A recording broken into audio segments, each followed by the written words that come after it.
오늘 우리가 함께 보실 하나님의 말씀은 여호수아 4장 19절에서 5장 1절까지 말씀입니다. 구약성경 324페이지 전으로 있습니다. 여호수아 4장 19절에서 5장 1절까지의 말씀을 저와 여러분이 한 목소리로 봉독하시겠습니다. 첫째 달 10일에 백성이 요단에서 올라와 여리고 동쪽 경계 길갈에 진침해 여호수아가 요단에서 가져온 그 12돌을 길갈에 세우고 이스라엘 자손들에게 말하여 이르되 후일에 너희의 자손들이 그들의 아버지에게 묻기를 이 돌들은 무슨 뜻이니까 하거든 너희는 너희의 자손들에게 알게 하여 이르기를 이스라엘이 마른 땅을 밟고 이 요단을 건넜음이라.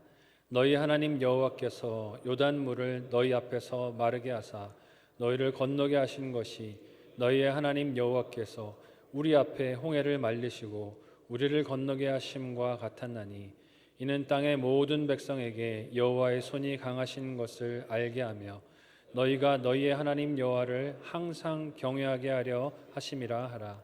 요단 서쪽의 아모리 사람의 모든 왕들과 해변의 가나안 사람의 모든 왕들이 여호와께서 요단물을 이스라엘 자손들 앞에서 말리시고 우리를 건너게 하셨음을 듣고 마음이 녹았고 이스라엘 자손들 때문에 정신을 잃었더라. 아멘. 전후 좌우로 최대한 밝은 표정을 짓고 서로 이렇게 인사하겠습니다. 사랑하고 축복합니다. 그게 최선입니까? 한 번 더 인사하겠습니다. 사랑하고 축복합니다. 네.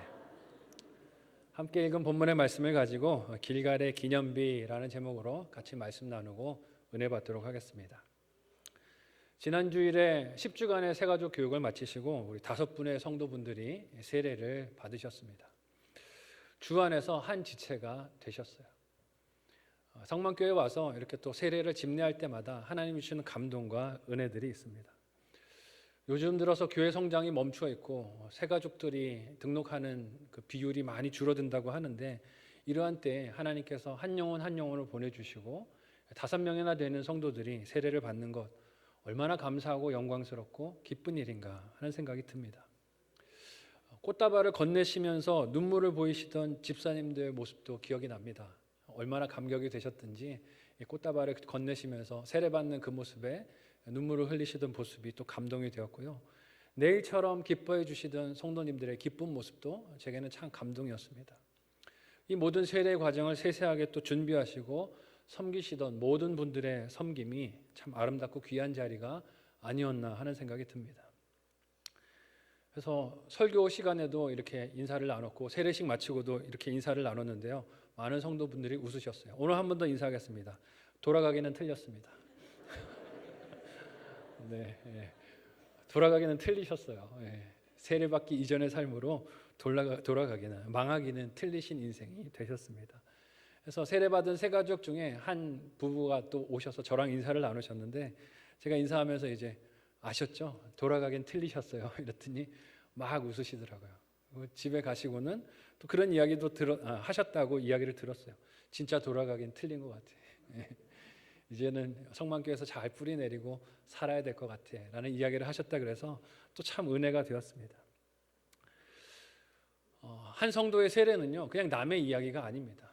오늘 목회 칼럼에도 제가 그런 내용을 썼지만 한 성도의 세례받음은 내가 세례받는 나의 세례와도 연결이 되어지고 내가 잘하는 것과도 연관이 되어져 있습니다. 새가족들의 세례 속에서 나의 세례를 돌아보고 기억할 수 있어야 합니다. 세례는 성도에게 홍해를 건넌 사건이기도 하고 요단강을 건넌 사건이기도 같습니다. 과거의 죄인이었던 내가 그런 나의 존재가 예수 그리스도의 십자가 죽음으로 함께 죽고 부활하신 예수님과 더불어 함께 살아난 것을 믿음으로 수용하고 고백하는 것이 세례입니다. 물론 살아왔던 신앙 전통이나 자라온 배경에 따라 세례의 형태가 다르실 수 있습니다. 저같이 어릴 때 유아 세례를 받으신 분도 있으실 수 있고요. 장년이 되어서 성인이 된 성인 세례를 받으신 분이 있으실 수도 있습니다. 또 세례의 형식이 우리 지난주에 했던 것처럼 머리에 뿌리는 그런 형식의 세례가 될 수도 있고 침례교 전통에 계셨던 분들은 몸이 다 물에 잠기는 침례로 세례를 받으신 분이 있을 수도 있습니다. 형식은 다를 수 있고 시기는 다를 수 있지만 그렇다고 해서 우리가 성부, 성자, 성령 하나님 삼위일체 하나님의 이름으로 세례를 받은 것은 다른 것이 없다는 것을 여러분 기억하시기를 바랍니다. 모두가 다 동일한 세례라는 것이에요. 또한 그 세례의 의미가 홍해나 요단강을 건넌 것과도 같이 오직 하나님의 은혜로 그렇게 생긴 예수 그리스도에 대한 믿음으로 그렇게 표식으로 우리가 이 세례를 받은 것임을 기억해야 할 것입니다. 비록 10주나 되는 긴 과정을 새가족 교육을 받았다 할지라도 그것을 수고했다고 수고의 대가나 보상으로 세례를 받은 것이 아닙니다. 하나님의 은혜로 세례를 받은 것이에요. 이스라엘이 요단강을 건넌 것도 하나님이 주신 명령에 따라 순종함으로 되어진 사건이었습니다. 그 일의 선두에 서서 모든 과정을 이끌었던 여호수아도 자신이 노력해서 얻은 사람들의 두려움과 존경이 아니라 하나님이 세워주신 존경과 두려움을 백성들로부터 받았습니다. 이처럼 우리가 하나님의 말씀을 듣고 따라가면 하나님께서 우리 삶의 주변의 모든 일들을 정리해 주시고 정돈되게 해 주시는 줄 믿으시기를 바랍니다. 그래서 하나님을 믿는 게 중요한 거예요. 하나님을 믿고 순간순간 말씀을 따라 순종하고 걸어가는 것이 중요합니다. 오늘 본문의 말씀은 이스라엘 백성이 요단강을 건넌 이 사건을 최종적으로 정리하는 내용입니다. 이제 이 요단강은 건너가야 할 대상이 아니라 거기서 나온 대상, 지나온 대상이 되었습니다. 이런 관점으로 앞으로의 말씀이 계속 전개되게 됩니다. 이제 요단강은 앞에 있는 것이 아니라 뒤에 있는 대상이 되었어요. 이스라엘 백성들이 요단강을 건너가서 오늘 본문에서 길갈에서 세운 이 돌단의 의미를 오늘 말씀을 통해서 생각해 보려고 합니다. 이것이 우리에게 주시는 오늘날의 사명이 무엇인지, 또 회개해야 할 일이 무엇인지, 또 순종해야 할 일은 무엇인지 생각해 보고 우리의 삶에 적용하는 이번 한 주 우리 주일의 말씀이 되기를 소망합니다. 오늘 말씀에서 이스라엘 백성이 길갈에 쌓은 이 단의 의미가 무엇입니까? 두 가지로 생각해 볼 텐데요. 첫 번째로는 기억과 교육입니다. 무엇이라고요? 기억과 교육이라는 것입니다. 함께 오늘 본문 19절에서 23절까지의 내용을 같이 한 목소리로 읽어보겠습니다. 같이 읽습니다. 시작. 첫째 달 10일에 백성이 요단에서 올라와 여리고 동쪽 경계 길갈에 진침해 여호수아가 요단에서 가져온 그 12돌을 길갈에 세우고 이스라엘 자손들에게 말하여 이르되 후일에 너희의 자손들이 그들의 아버지에게 묻기를 이 돌들은 무슨 뜻이니까 하거든 너희는 너희의 자손들에게 알게 하여 이르기를 이스라엘이 마른 땅을 밟고 이 요단을 건넜음이라. 너희 하나님 여호와께서 요단물을 너희 앞에서 마르게 하사 너희를 건너게 하신 것이 너희의 하나님 여호와께서 우리 앞에 홍해를 말리시고 우리를 건너게 하심과 같았나니. 아멘. 오늘 본문에서 이스라엘 백성들이 요단강에서 올라와서 이 길갈이라는 곳에 단을 세운 시기가 첫째 달 10일이라고 기록하고 있습니다. 우리 첫째 달이라고 하면 1월 달을 떠올리겠지만 이스라엘 백성에게 이 첫째 달이라는 것은 출애굽 당시에 유월절을 지킨 때를 의미합니다. 출애굽기 12장 1절에서 3절까지 그 내용이 등장하는데요. 우리 같이 한 목소리로 읽어보겠습니다. 같이 읽습니다. 시작.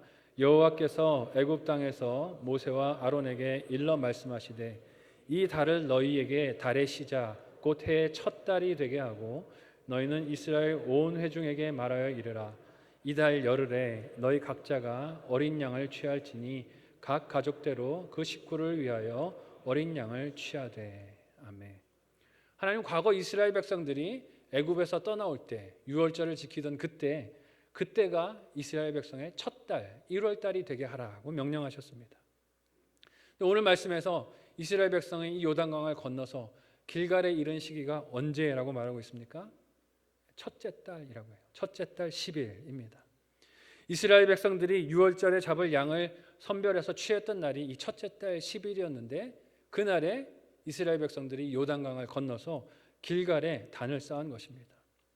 여기서 그 취했다라는 말은 양을 잡았다는 것이 아니라 나흘 뒤에 유월절을 지키기 위해서 어린 양을 잡을 것인데 그날에 잡을 양을 선별했다는 뜻입니다. 그러니까 열흘째에는 어떤 양을 잡을 것인지 하나님 앞에 흠 없는 것을 드려야 하니까 그것을 고른 날이 첫째 달 10일입니다. 즉 다시 말하면 이스라엘 백성이 길갈이라는 곳에 이른 때가 유월절이 코앞에 닥쳐온 목전에 닥쳐온 시기라는 것입니다. 애굽에서 하나님의 은혜로 탈출하게 된 것을 기념하는 이 시기에 이스라엘 백성이 요단강을 건너간 거예요. 우연일까요? 우연이 아니겠죠. 하나님의 행하셨던 은혜를 기억하기 위해서 이때 건너가게 하신 것입니다. 그 시기에 길갈에 이른 것이 하나님의 섭리이고 과거나 지금이나 하나님의 섭리로 그 백성을 지켜 인도하고 계심을 보여주고 있습니다. 그리고 그들은 길갈에서 기념비를 세웠습니다. 그 길갈에 세운 기념비의 재료가 무엇입니까? 그냥 육지에서 얻은 돌멩이가 아니라 요단강 바닥에서 얻은 돌입니다. 요단강 바닥에서 취한 이 돌들은 육지에 있었던 돌들과 모양과 형태가 같았을까요? 달랐을까요? 달랐을 거예요. 왜냐하면 육지에서 이렇게 풍화되고 깎이는 돌의 모양과 물에서 깎이는 돌의 모양이 달랐을 것입니다. 평소에는 사람들이 가까이 할 수 없는 위치에 있었던 그 돌들을 취해서 그들이 올라와서 길갈에다 단을 쌓았습니다. 육지에서 받는 자연의 영향과 물속에서 받는 자연의 영향이 다르기 때문에 누가 봐도 사람들이 볼 때 달라 보이는 돌단을 쌓게 된 것입니다. 이런 기념비를 하나님의 명령대로 쌓은 여호수아는 그 기념비를 세운 목적을 오늘 말씀에서 뭐라고 말했습니까? 후일에 너희 자녀들이 물어볼 거야. 그러니까 사람들이 쌓은 것과 달라 보이는 돌단이 눈앞에 보일 때 너희 자녀들이 이 뜻이 무엇입니까? 물어볼 텐데 이것을 가르치고 기억하기 위해서 단을 쌓으라라고 이야기를 해요. 이스라엘이 요단강을 건넌 것은 사람의 힘이 아니라 내 힘이 아니라 하나님의 능력이었다는 것을 가르치기 위해서 이 단을 쌓으라고 한 것입니다. 요단강을 이스라엘 백성이 건넌 것은 하나님께서 이 요단강을 이스라엘 백성 앞에서 마르게 해주셔서 놀라운 기적으로 건너가게 된 것임을, 은혜였음을 대를 물려서 가르치고 기억하도록 하라고 이 단을 쌓았다는 것입니다. 근데 놀라운 것이 무엇입니까? 이스라엘 백성에게 일어난 이 역사가 한 번만이 아니라는 거예요. 과거의 홍해에서도 그들이 하나님의 은혜로 그 홍해 바다를 건넜는데 오늘 이 요단강 앞에서도 하나님의 은혜로 그들이 요단강을 건넜다는 것입니다. 동일한 은혜를 베풀고 계시는 하나님의 모습이 오늘 말씀에서 잘 드러나고 있습니다. 이것을 일깨우고 기억시키는 것이 길갈에 쌓은 단의 용도입니다. 하나님께서 이렇게 같은 내용을 지난 3장과 4장의 말씀을 통하여서 반복적으로 듣게 하셨어요. 이유가 무엇일까요? 반복해서 듣지 않으면 사람이 어떻습니까? 잘한 일은 다 누구 덕택이에요? 내 덕택이죠. 내가 잘해서 된 일이라고 착각을 합니다. 반복해서 이것을 기억하고 가르치지 않으면 사람은 교만해서 하나님의 은혜는 잃어버리고 마치 자신이 이 모든 일을 한 것 마냥 착각하고 교만과 자아도취에 빠지기 때문에 그렇습니다. 그래서 하나님은 이스라엘 백성들이 건넜던 이 요단강의 바닥에도 돌단을 쌓게 하셨고 또한 거기서 취한 돌들을 길갈에도 쌓아서 이것을 기념하도록 명령을 하셨습니다. 무슨 의미가 있을까요? 요단강을 건너가며 그 자리를 지나갈 때든지 건너서 약속의 땅에서 살아갈 때든지 항상 그들이 이 약속의 땅에 서게 된 것은 하나님의 은혜로 된 것임을 잊지 말라는 것입니다. 이것을 기억하고 인도하시기 위해서 하나님이 길갈에 돌단을 쌓으라고 명령하신 거예요. 그리고 그 기억이 그것을 경험한 세대뿐만이 아니라 그 다음 세대에도 변함없이 이어져 흘러가도록 하시려고 이 기념비를 쌓게 하셨습니다. 오늘 우리의 삶에 무엇이 이런 기념비가 될 수 있을까요? 말씀을 통해 생각해 보면 길갈의 이 기념비는 전적인 하나님의 은혜로만 되는 일인 것을 봅니다. 하나님의 은혜로만 가능한 일이 우리 삶의 길갈의 은혜가 될 수 있어요. 또한 그 은혜를 누리기 위해서 말씀을 따라 순종한 순종의 결실도 있어야 합니다. 하나님이 명령하시고 은혜로 가게 하시지만 거기에 따라서 걸어갔던 순종도 있어야 자녀들에게 이 믿음을 승리를 증거하고 가르칠 수 있는 것입니다. 오늘 우리에게 이와 같은 기념비는 여러 가지가 있을 수 있겠지만 그 중에 하나가 세례가 아닐까 생각합니다. 전적인 하나님의 은혜로 우리가 세례를 받고 하나님의 택하신 자녀가 된 줄 믿으시기를 바랍니다. 하지만 이 전적인 하나님의 은혜 앞에 또한 무엇이 필요합니까? 인간의 순종이 필요하죠. 하나님이 내가 너를 자녀 삼았어 라고 부르셨을 때 우리가 순종함으로 나아가서 이 세례를 받았습니다. 이 세례는 후일 누군가 나를 통해 믿음을 갖게 된 사람들이 이유를 물어볼 때 그 이유를 말할 수 있는 길갈의 기념비가 될 수 있는 것입니다. 우리 사랑하는 자녀들에게 엄마 아빠의 세례의 이야기를 또 이유를 들려줄 수 있는 저와 여러분들이 되실 수 있기를 바랍니다.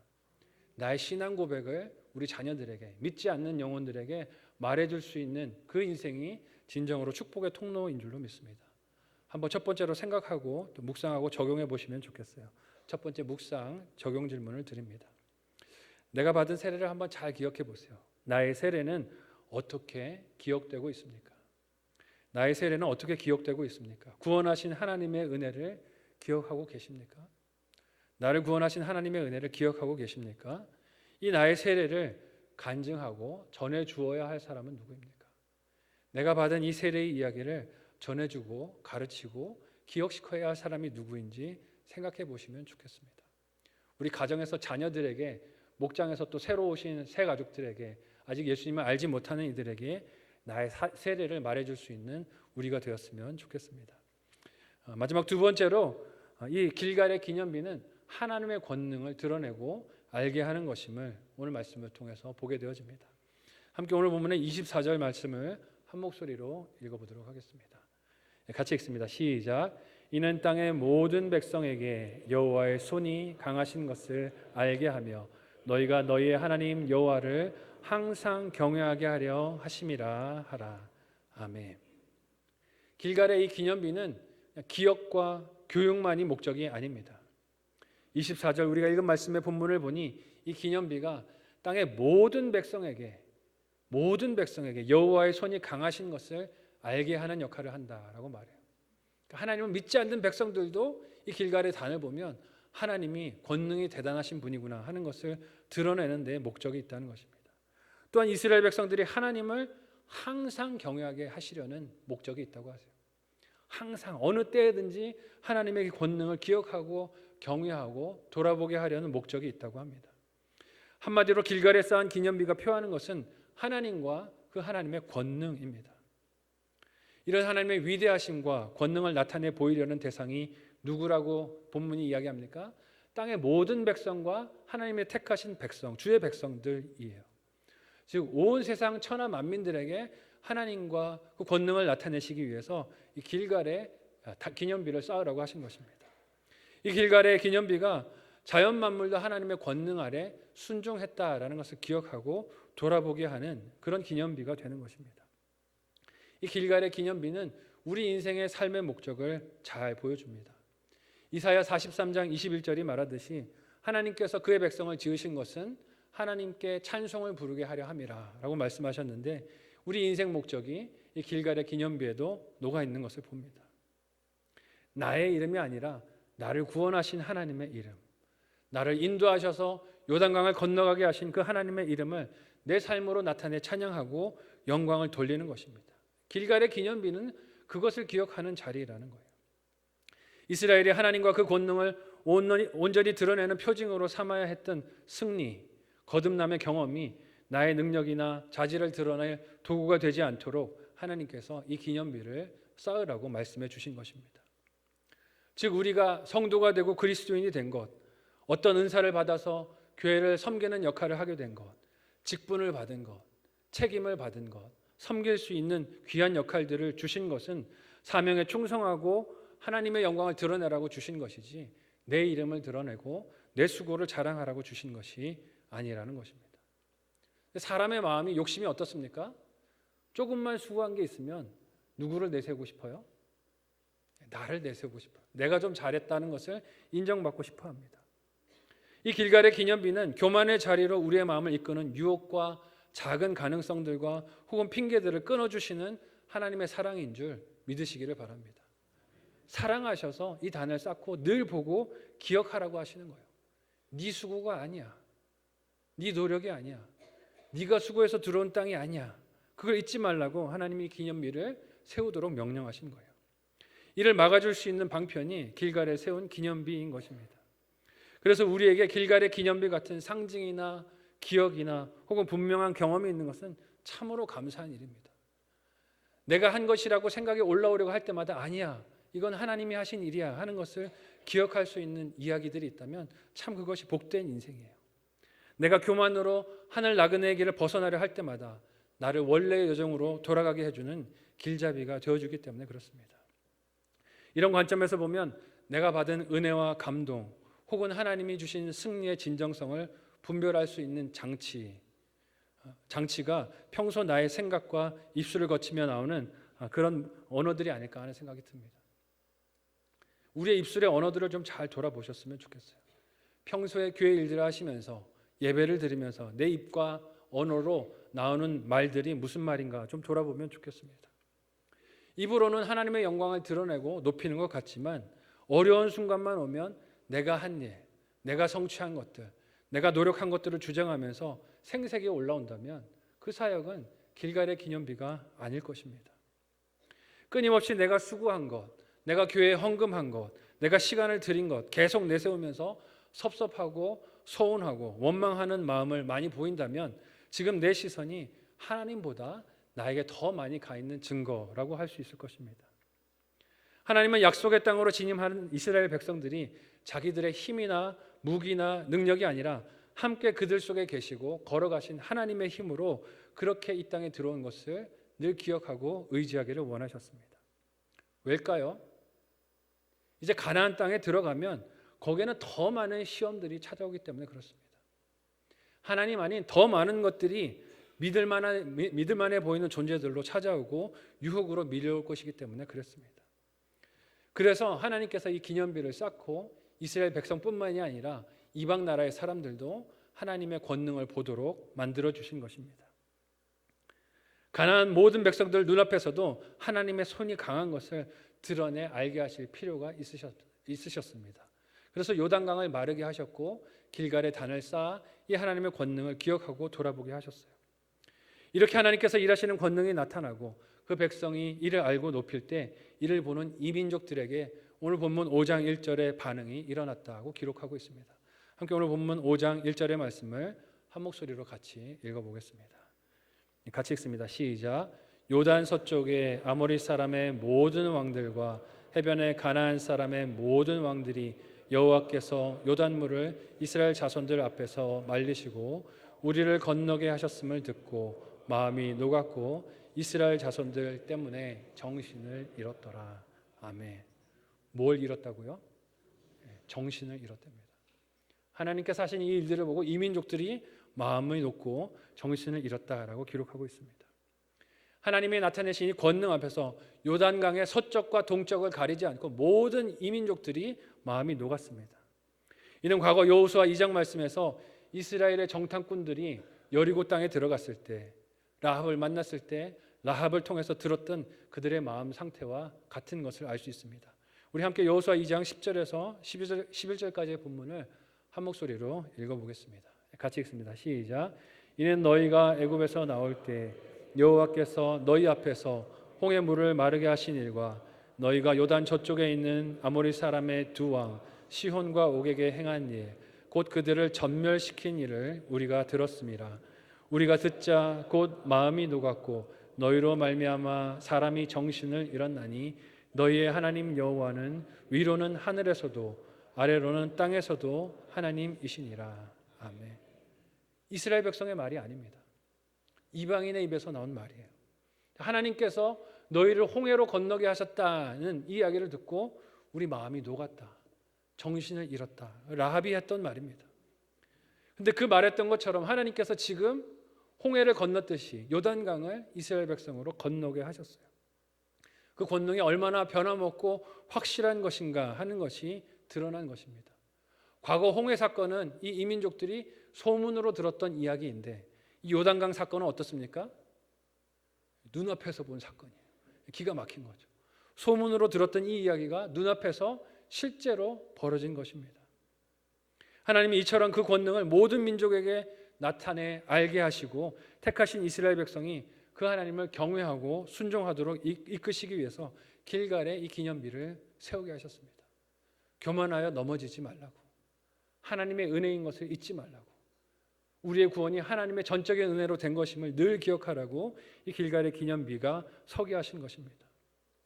오늘 우리의 삶에도 이처럼 오직 하나님의 능력으로 되어진 많은 일들이 있을 줄로 믿습니다. 내 힘으로 될 수 없는 일이지만 하나님께서 은혜로 응답해 주셔서 그렇게 이루어진 우리의 기도 응답들, 놀라운 사건들, 구원의 이야기들이 있습니다. 저에게는 그런 순간들이 학업을 마칠 수 있었던 학업의 과정, 그리고 딸을 맞이했던 과정이 아니었나 하는 생각이 듭니다. 처음에는 둘 다 제가 어느 정도 노력하면 될 수 있는 일이라고 여겼어요. 그래서 유학 여정을 떠나면서 내가 열심히 노력하면 내가 계획하는 시간에 공부 마치고 돌아올 수 있을 것이야 여겼지만 착각이었어요. 안 되더라고요. 제 힘으로 되지를 않았어요. 근데 돌아보면 그렇게 힘들었던 과정이 하나님께서 제 삶에 길갈의 기념비를 세워주신 사건이었음을 깨닫게 되어집니다. 뭘 잊지 말라는 거예요? 네 힘이 아니었어. 네 능력이 아니었어. 하나님이 하신 일이었어 하는 것을 잊지 말라고 하나님이 그런 과정을 허락해 주신 것입니다. 학위 과정은 9년을 기다렸고요. 딸을 맞이하는 과정은 3년의 기다림을 훈련의 시간으로 주셨습니다. 그 기다림의 시간 동안에 제가 잘 기다렸을까요? 여러분 저 잘 아시잖아요. 그렇게 인내가 이렇게 출중한 사람이 못 됩니다. 얼마나 원망을 많이 했는지 몰라요. 불평을 많이 했는지 모릅니다. 하나님 부르셔서 주의 종 됐고 이 길을 걸어왔고 하나님 섬기는 길로 가는데 왜 이것도 기도를 안 들어주십니까? 원망하고 불평하고 탓하는 삶을 보낼 때가 많았습니다. 입으로는 하나님의 은혜를 말하고 설교했지만 실상 제 삶에는 하나님의 은혜보다 제가 이만큼 수고했는데 왜 기도를 들어주시지 않느냐고, 제가 했던 헌신과 봉사들을 계산하고 생색을 냈던 마음들이 많이 있었습니다. 근데 매일 말씀을 묵상할 때마다 하나님이 말씀 앞에서 뭘 드러내 보여주셨을까요? 제 욕심을 드러내 보여주시는 거예요. 야, 네가 기다렸다고 말하는데 네가 기다린 게 아니야. 지금 내가 네가 변하기를 기다리고 있는 거야 하는 것을 하나님이 계속해서 보여주셨어요. 이런 것들을 깨닫고 제 생색을 깨닫고 회개해야 될 것들을 깨닫고 하나님 앞에 엎드렸을 때 하나님은 생각하지 못한 시점에 공부도 끝이 나게 해주셨고 딸의 친권이 어느새 저도 알지 못하던 때에 법원에서 저희 부부에게 주어졌다는 결과를 통보받게 해주셨습니다. 제 힘이 다 빠지니까, 제 수고라는 생각이 사라지니까 하나님께서 하나님의 은혜로 그렇게 이루어 주시고 길갈이 되게 인도해 주셨습니다. 오늘 우리의 삶이 그렇게 하나님의 권능을 나타내고 기억하게 하는 진정한 축복의 통로들이 다 되시기를 예수님의 이름으로 축복합니다. 마지막 묵상 적용 질문을 드립니다. 한번 생각하시고 적용해 보시면 좋겠어요. 첫 번째는요, 나에게 하나님 권능을 나타내는 길갈의 기념비 같은 일은 무엇입니까? 나에게 하나님의 권능을 나타내는 길갈의 기념비 같은 일은 무엇입니까?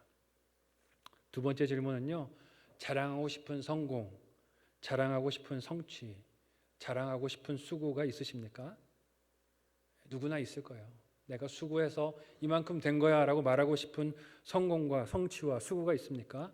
어떻게 하면 거기서 나를 부인할 수 있을까요? 거기서 어떻게 하면 나를 부인하고 하나님의 영광만 드러낼 수 있을까요? 생각해 보시고 적용해 보시면 좋겠습니다. 이 길갈의 기념비는 하나님이 이루신 승리, 하나님이 이루신 구원을 기억하고 가르치기 위해서 쌓으라고 말씀하셨습니다. 사람의 업적을 자랑하라고 세운 게 아니라 하나님이 행하신 일을 기억하기 위해서 쌓았다는 거예요. 또한 하나님과 그 권능을 나타내기 위해서 이스라엘 백성이 잃어버리지 않고 늘 권능을 기억하고 붙들게 하시기 위해서 은혜의 장치로 세우도록 말씀해 주셨습니다. 우리의 삶을 구원하시고 여러 승리들을 주신 이유도 다르지 않은 줄로 믿습니다. 내가 수고한 것을 자랑하라고 구원해 주신 것이 아닙니다. 나에게 세례를 베푸신 것, 내가 이만큼 애썼더니 나를 성도 삼아 주셨다라고 내세우라고 구원해 주신 게 아니에요. 우리가 그토록 간절히 부르짖고 받았던 기도의 응답도 내 수고를 내세우라고, 내가 한 기도의 시간을 사람들 앞에 자랑하라고 하나님이 주신 기도 응답이 아닙니다. 하나님이 이루어주신 소원들을 나를 자랑하고 높이는 도구가 아니라 하나님과 그 권능을 찬양하는 통로로 사용하는 우리가 되기를 소망합니다. 우리의 삶을 통해서 드러나는 것이 오직 하나님이 되기를, 그 하나님의 권능이 되시기를 사랑하는 예수님의 이름으로 축복합니다. 함께 기도하겠습니다. 오늘 말씀을 붙들고 합심하여 기도하실 때 하나님, 우리의 삶에 길갈의 기념비와 같은 사건들이 있습니다. 내 힘으로 내 능으로 아무리 할 수 없는 그 많은 일들이 그렇게 있었지만 하나님의 은혜로 통과하게 하시고 세워주시고 구원해 주셨는데 하나님, 이것이 우리의 삶의 길갈의 기념비가 되게 하여 주셔서 하나님의 권능만 영광만 드러내도록 도와주옵소서. 우리의 평생의 삶이 하나님만 찬양하고 높이는 인생이 되게 도와달라고 합심하여 간절히 기도하겠습니다. 하나님 은혜를 감사합니다. 우리를 구원하시고 살리신 하나님의 놀라운 사랑이 하나님의 구원하신 영광을 드러내고 나타내고 그 하나님을 높이고 찬송하라고 주신 하나님 귀한 뜻인 것을 잊지 않도록 도와주시옵소서. 하나님 우리가 세례를 받은 것도 하나님 백성이 된 것도 성도가 된 것도 하나님의 놀라운 은혜입니다. 하나님 이것을 잊지 않고 늘 감사하고 감격하며 영혼 구원을 위하여 쓰임받는 우리 평생의 삶이 되도록 인도하여 주시옵소서. 우리 삶의 길갈의 기념비와로 같은 일들, 세례의 이야기들을 우리 자녀들에게 하나님 믿음의 이야기로 들려주게 하여 주시고 신앙의 대를 우리 후손들에게 잘 물려줄 수 있는 우리의 삶이 되게 도와주시옵소서. 하나님 우리의 삶이 평생 하나님만 드러내기 원합니다. 그 영광만 나타내기 원합니다. 하나님 인도하여 주셔서 이 일에 늘 성공하고 실패하지 않는 삶이 되도록 우리를 붙드시고 인도하여 주옵소서. 감사하며 예수님의 이름으로 간절히 기도하옵나이다. 아멘. 하나님 은혜를 감사합니다. 우리를 너무나 사랑하셔서 아들 예수 그리스도를 믿는 믿음을 허락하여 주시고 그 믿음 안에 성도가 되게 하여 주셔서 요단강을 건너며 길갈의 단을 쌓은 것과 같은 사건과 이야기들을 우리의 삶에 허락해 주셨습니다. 하나님께서 이루신 많은 승리들 하나님 우리의 힘으로 된 것이 아님을 잊지 않게 하여 주시고 늘 하나님의 권능을 드러내 말하고 자랑하고 잃어버린 영혼을 살리는 일에 쓰임받는 우리의 삶이 되게 도와주시옵소서. 우리의 평생이 그렇게 하나님 기뻐하시는 축복의 통로로 쓰임받도록 인도하여 주옵소서. 감사하며 예수님의 이름으로 기도하옵나이다.